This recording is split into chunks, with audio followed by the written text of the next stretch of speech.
Gracie. I wanted to leave you some feedback on essay one. When we met in our conference, hopefully I let you know that you were really close to a fully realized narrative, and so you had a good start as is. But I think that this is working pretty well. I think that we have a lot of background information that helps the reader understand why you end at the end result that you do, or the place where you end.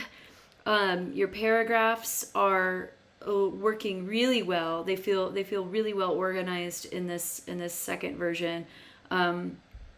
Logically, one idea leads quite well to the next in terms of the paragraphing, but within the paragraphs, your ideas feel logically organized as well.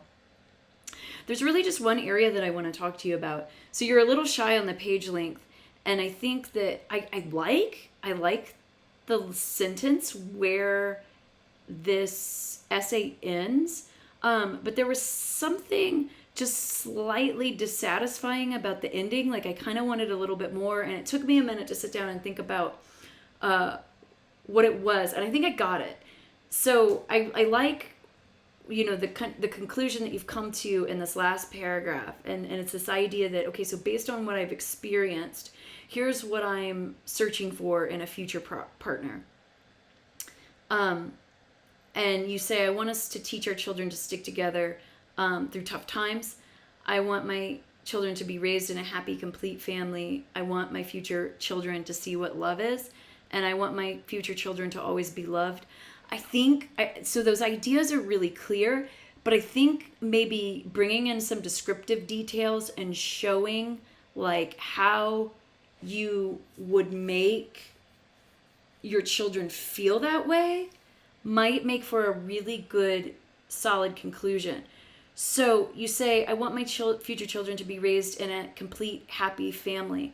So based on everything that you said here, how do you define a happy family now, right?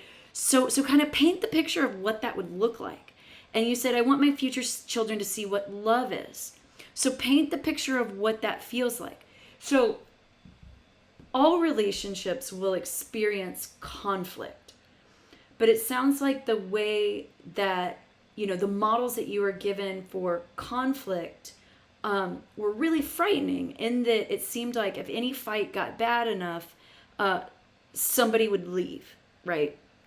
And that's a scary thing to think about, because it's okay to have conflict, but you have to be in a safe enough space to allow the conflict to occur, and make sure that those involved are still committed to working it out, right? I want my future children to always feel loved. So, what would that look like, even in times of conflict? So does that make sense what I'm saying? You've got really good, clear summary details here, but if you could kind of draw them out with some description, I think this conclusion will be much stronger, and you could expand on the essay a little bit to get that full 6 pages. There was a couple other things that I wanted to talk to you about. I caught a couple awkward sentences. Here's a really good example of one. Years of fighting between him and my stepmom has caused a lot of distraught in the family. We talked about awkward sentences a week or so ago. This would be an example of one where the ideas are good, they're salvageable, but you need to do some shifting around. So allowing years, I think, to be the subject of the sentence kind of throws things off. So try to get the people in the sentence to be the subject. And instead of saying him and my stepmom, I think that I would say, I think I would get your dad in there, because using him as a subject is, it's never a good choice. It's grammatically incorrect, in fact. So what I would do also is give this a read for awkward sentences. That's the one that really stands out in my mind, but I think there were a couple others here and there. Here's another example.